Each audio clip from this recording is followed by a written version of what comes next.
Most of you know the song, There Was a Farmer Who Had a Dog, and Bingo was his name-o. You probably sang it clapping to the beat, leaving out different letters as you spelled out B-I-N-G-O. It was a song that actually is very nostalgic to me.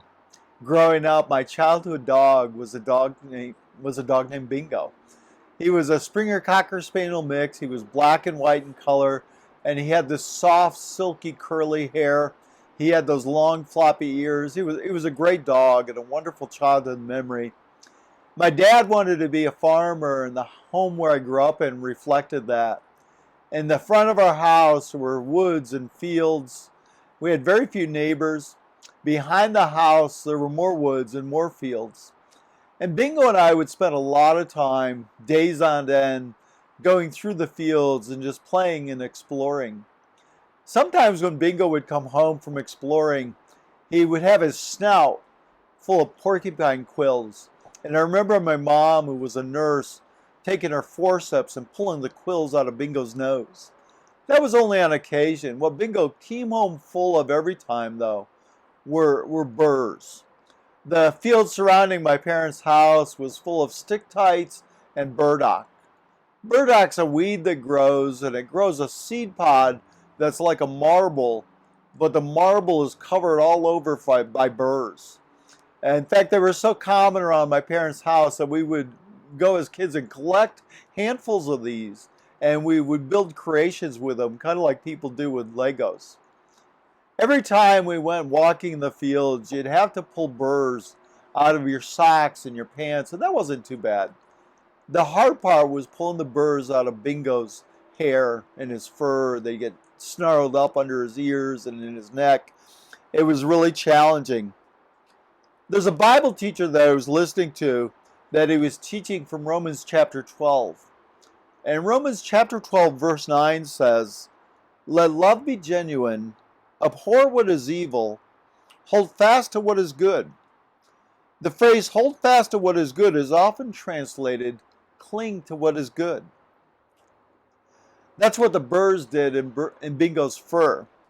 They would cling with all their might, and my battle was in getting them out. I've been exploring the phrase in the Bible, and there's a dozen passages that use the expression, the word cling.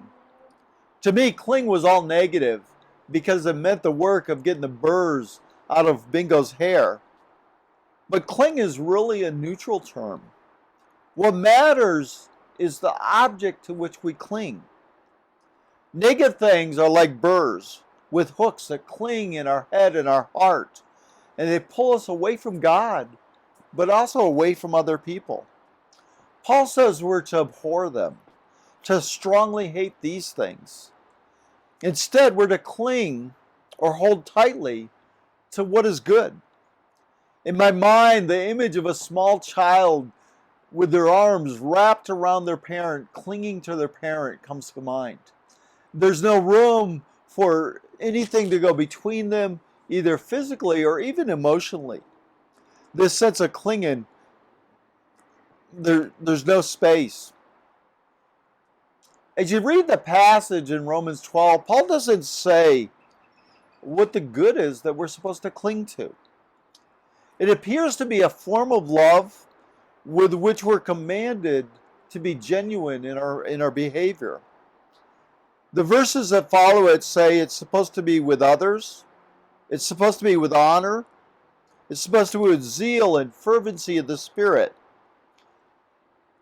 In this clinging to the good, there's hope, there's patience in tribulation, there's prayer, there's care for others by meeting their needs, but also with hospitality as well. When I think of the good, I think of the nature and the attributes of God, but also the good that He has done for us and in us through Christ. Abhor the evil and cling to the good. What are you clinging to? Do you have a list of the good that your mind and your heart is clinging to?